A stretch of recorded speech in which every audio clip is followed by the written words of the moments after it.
नवा बच्चों, आज हम लोग कक्षा 8 में पाठ 5 से लेके 5, 6, 7 और 8 इस वीडियो में हम लोग देखेंगे। आइए देखते हैं। देखिए, पाठ का नाम है विधिर अहो महान, यानी इसका अर्थ क्या निकलेगा, यानी भाग्य बड़ा होता है। विधि माने भाग्य होता है, और अहो माने अरे होता है, और महान माने बड़ा होता है, यानी भाग्य बड़ा होता है। कदाचित एकस्मिन् नगरे कश्चन धनिकः आसीत्। किसी एक नगर में कोई धनी रहता था। यह स्वकीयं धनं क्षेत्रेषु भवनेषु गृहेषु कार्यालयेषु यंत्रागारेषु च लाभार्थं विनियोगं कृतवान्। जो अपने धन को खेतों में, मकानों में, घरों में, कार्यालयों में और फैक्ट्रियों में लाभ कमाने के लिए लगाया था। समाज सेवायाः दृष्ट्या उत्किंचिना नाम हिताय च तेन किमपि धनं विद्यादानार्थं रुग्णालयेषु अथवा विना मूल्यस्य भोजनस्य व्यवस्थायां वा विनियोगं न कृतम्। अब देखेंगे, इसका अर्थ निकलेगा समाज सेवा की दृष्टि से उसने गरीबों के हित के लिए कभी भी विद्या के लिए अथवा रोगियों के लिए अथवा बिना मूल्य के भोजन की व्यवस्था करने के लिए कभी नहीं किया था, यानी अपने पैसे को कभी दान नहीं किया था या नहीं दिया था।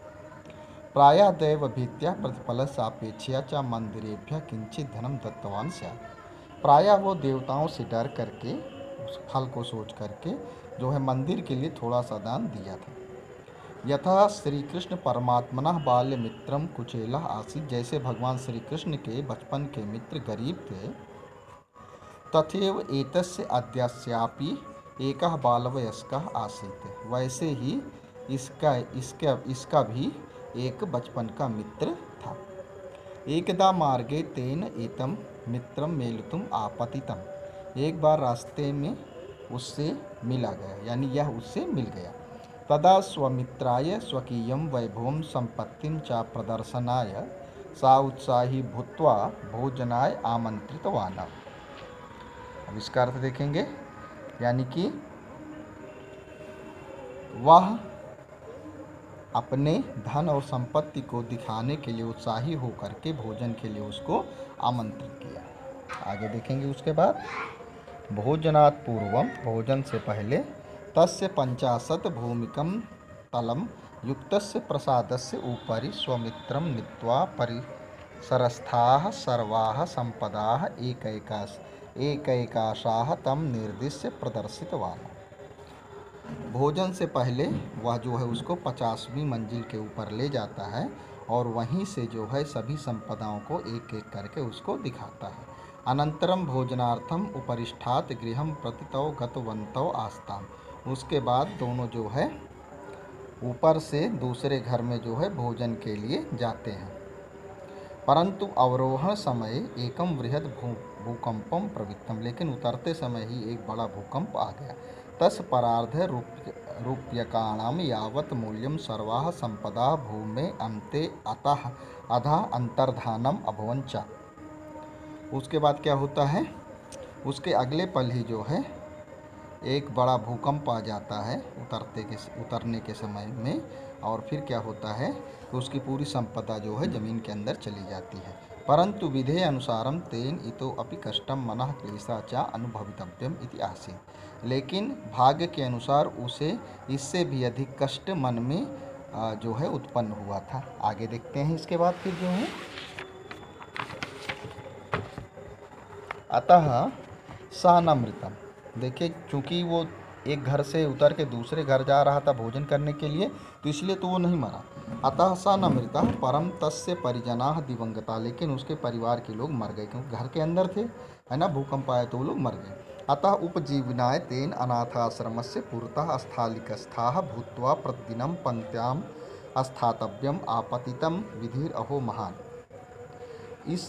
इसलिए वह जो है जीवन जीने के लिए अनाथ आश्रम के सामने जो है हाथ में थाली लेकर प्रत्येक दिन जो है लाइन में लगकर जो है खड़ा रहता था। भाग्य बहुत बड़ा होता है। ऐसा घटना सर्वेभ्य मानवेभ्य अहंकार विमूढ़ात्माभ्य पाठम कल्पयति। यह पाठ सभी मानवों के लिए अहंकार को दूर करने के लिए इस पाठ की कल्पना की गई है। तो इस पाठ से हम लोगों को ये शिक्षा मिलती है कि हमको अहंकार कभी भी नहीं करना चाहिए। तो इस प्रकार से बच्चों ये पाठ समाप्त हो गया। अब हम लोग अगला पाठ देखेंगे। अगला पाठ है सुविचार विधातव्यम। इसका अर्थ क्या निकलेगा? सु माने होता है सुंदर, विचार माने विचार करके, विधातव्यम माने किसी कार्य को करना चाहिए, यानी बहुत सोच समझ के किसी कार्य को करना चाहिए। आइए देखते हैं, इसमें कहानी है, कहानी देखते हैं। पांडुपुरे माधव नाम एक गोपालकः आसीत्। पांडुपुर में माधव नाम का एक ग्वाला रहता था। तस्य गृहे सौम्या नामनी एका धेनु आसीत्। उसके घर में सौम्या नाम की एक गाय थी। माधव तस्या दुग्धम विक्री सुखेन जीवनम यापयति स्म। माधव उसके दूध को बेच करके सुख से जीवन यापन करता था। गोवर्धन पर्वात् पूर्वे एकस्मिन् दिवसे तस्य भागिनेयः तत्र आगच्छत् असूचयत् च। गोवर्धन पर्व से पहले एक दिन उसका भांजा वहाँ आता है और बताता है, मातुल मम प्रतिवेशिना श्रेष्ठिना गृहे गोवर्धन पर्वोपलक्ष्य मासांतरम एकः यज्ञ संपत्स्यते। मामा, अरे मामा, मेरे पड़ोसी सेठ के घर में गोवर्धन पर्व के उपलक्ष्य में 1 महीने के बाद में एक यज्ञ होगा। तस्मिन् उत्सवे 50 किलो परिमितस्य क्षीरस्य आवश्यकता भविष्यत्। उस उत्सव में 50 किलो दूध की मात्रा की आवश्यकता होगी। इत्याकर्ण माधव अचिंतयत। ऐसा सुन करके माधव ने विचार किया। 50 किलो परिमितम पयः अस्तु यास्याम। 50 किलो दूध की मात्रा ठीक है, दूंगा। एतावन मात्रम पयः विक्रीय बहुधनम प्राप्त। इतनी मात्रा का दूध बेच करके बहुत धन प्राप्त करूंगा। एन एकस्य प्रसादस्य निर्माणम करिष्यामि। जिससे एक प्रसाद का निर्माण करवाऊंगा। आगे देखते हैं फिर क्या हुआ। अथ प्रसन्ना माधवा स्वधेनुम आहर्निशम सेविता। इस प्रकार खुश हुआ माधव अपनी गाय की दिन रात सेवा करता है। सह तस्याह रज्जुम धृत्वा तस्य तृप्त पर्यंतम प्रभूतम घासादिकम ददाति जलम पायत विषाणयो तैलम करोति।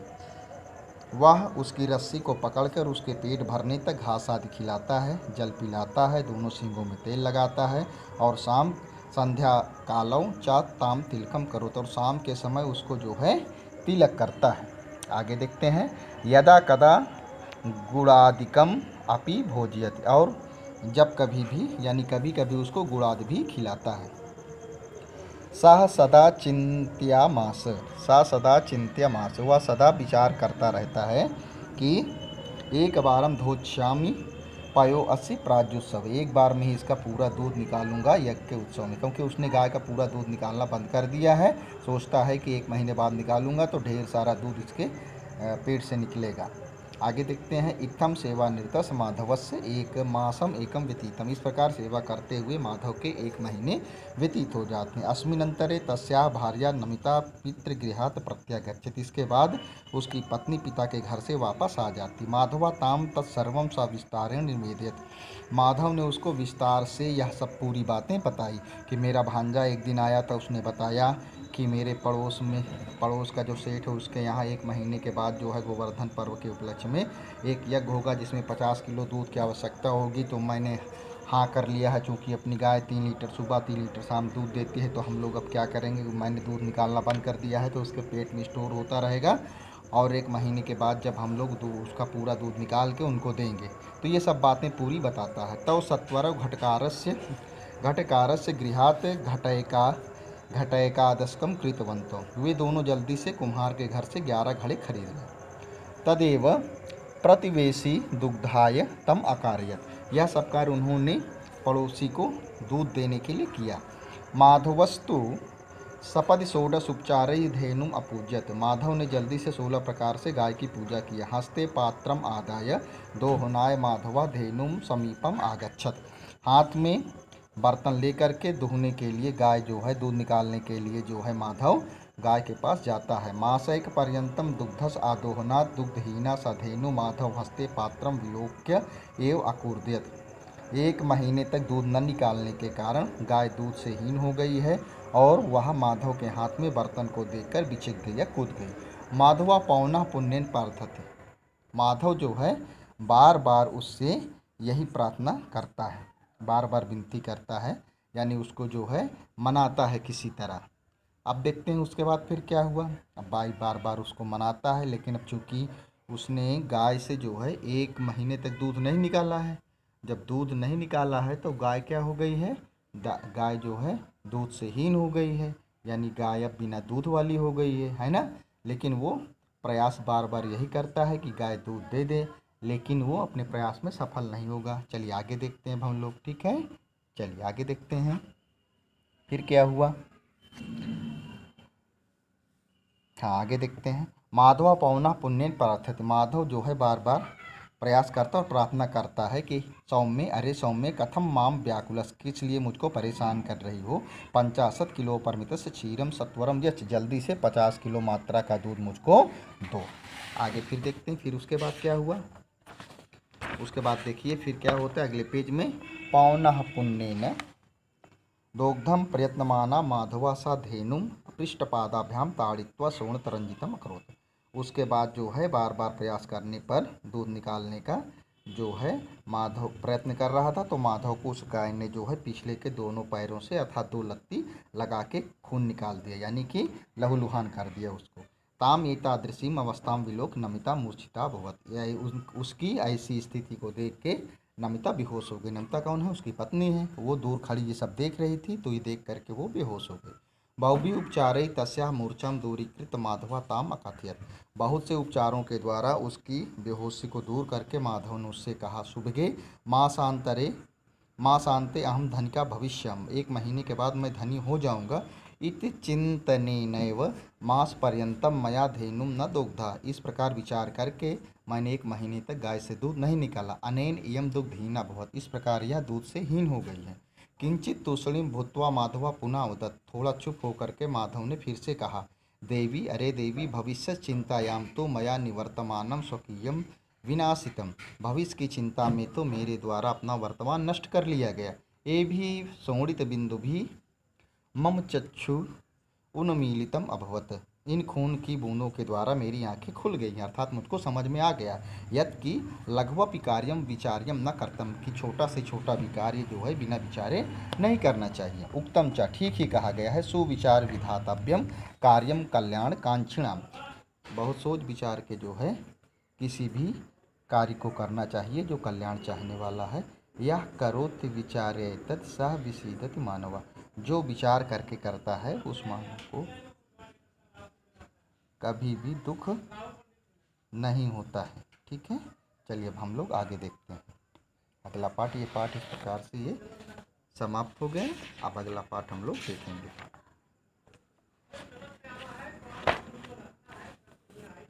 अगला पाठ है वसंत ऋतु, ठीक है। आइए इस पाठ को अब हम लोग देखते हैं।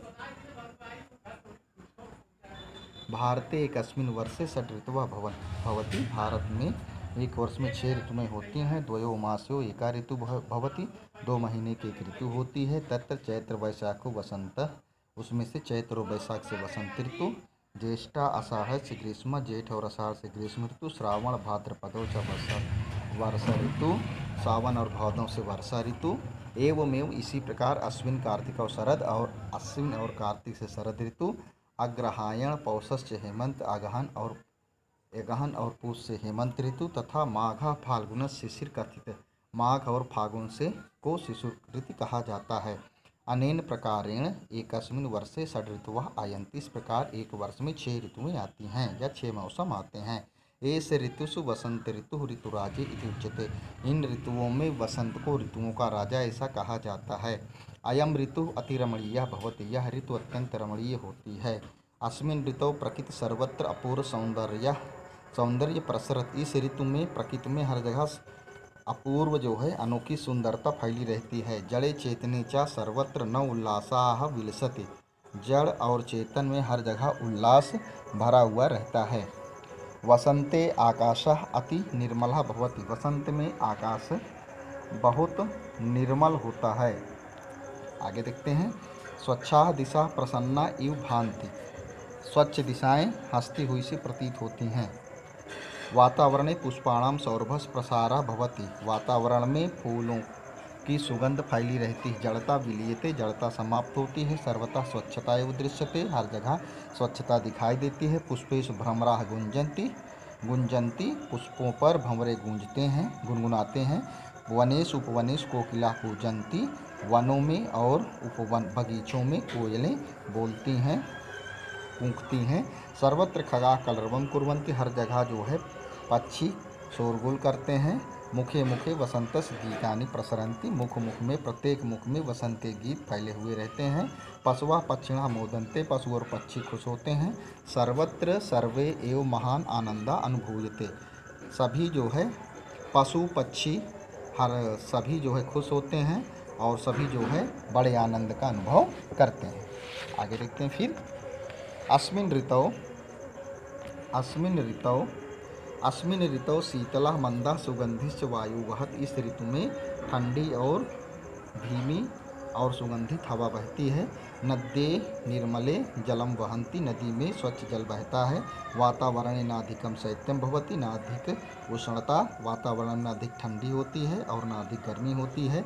अतः बालकाः युवकाः प्रौढ़ा वृद्धा पशवः पक्षिणश्च सर्वे जीवा यथेच्छं भ्रमणन्ति खेलन्ति स्नानन्ति कूर्दन्ति प्रसीदन्ति च।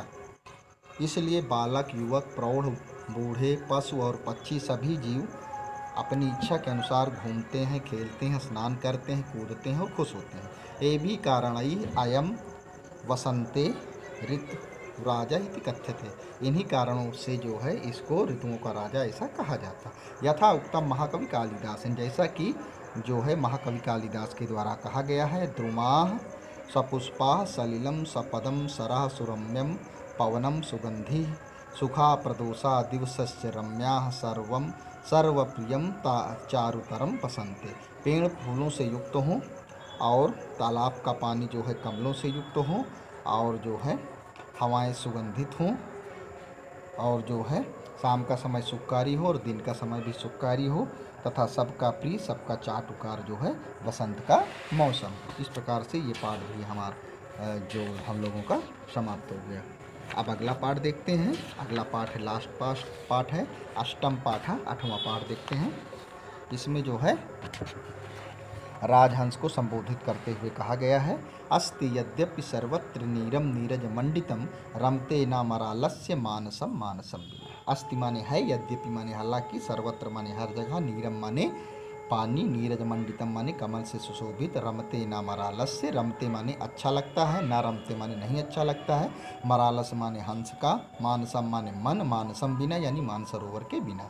यद्यपि हर जगह जो है कमलों से सुशोभित पानी है लेकिन हंस का मन जो है मानसरोवर के बिना अच्छा नहीं लगता है।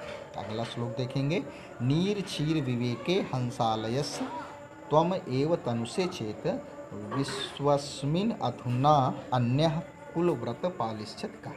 नीर क्षीर विवेके अर्थात दूध और पानी को अलग करने का ज्ञान जो है हंस के पास होता है, तो वही कहा गया नीर क्षीर विवेके, हे हंस जो है तुम दूध और पानी को अलग करने का ज्ञान रखते हो। तो हंस आलस्य, हे हंस अगर तुम ही आलस्य करोगे, त्वम एव तनुषे चेत अगर तुम ही आलस्य करोगे, तो विश्व अस्मिन अधुना इस विश्व में और कौन दूसरा इस समय है जो कुलव्रत का पालन करेगा। अगला देखेंगे। गंगाम्बु सीतम्बु यामुनम कज्जलाभ मुभयम यत्र मज्जतः राजहंस तव सैव शुभ्रता चीते ना चापनीयते।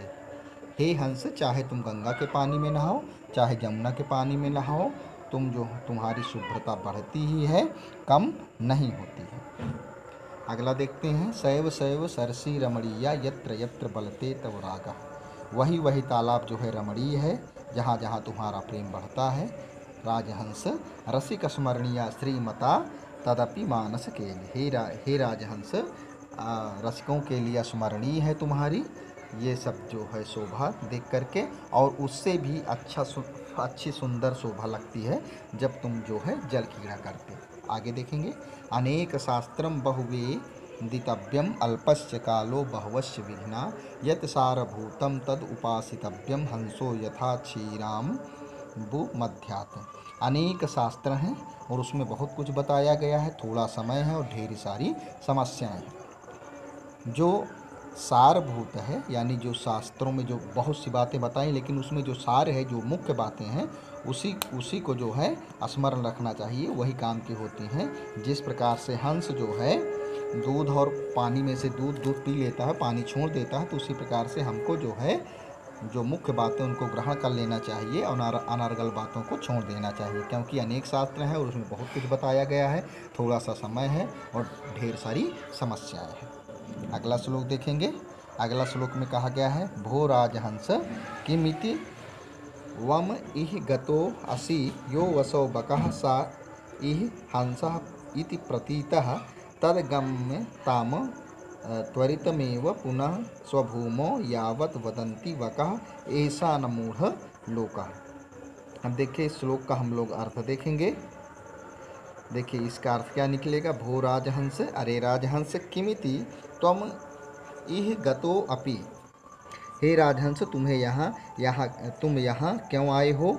यह जो बकुला है वह भी हंस की तरह प्रतीत होता है। तुम्हें शीघ्र ही अपनी जन्मभूमि को लौट जाना चाहिए जब तक कि ये बोल रहे हैं, बकुले जो है, क्योंकि ये मूर्खों का संसार नहीं है। अगर तुम नहीं जाओगे तो तुम पहचान लिए जाओगे। अंतिम श्लोक है, भुक्ता मृणाल पटली भवता निपी तान्य अम्बून यत्र नलिनानि निसेवितानि रे राजहंस वद तस्य सरोवरस्य कृत्येन केन भवितासि कृतोपकार। इसका अर्थ हम लोग देखेंगे। आपके द्वारा, हे राजहंस, आपके द्वारा कमल की नाल को खाया गया है और उसका पानी पी करके कमलों का सेवन किया गया है। हे राजहंस, बोलो उस तालाब के किस कार्य से तुम उपकारित किए गए हो।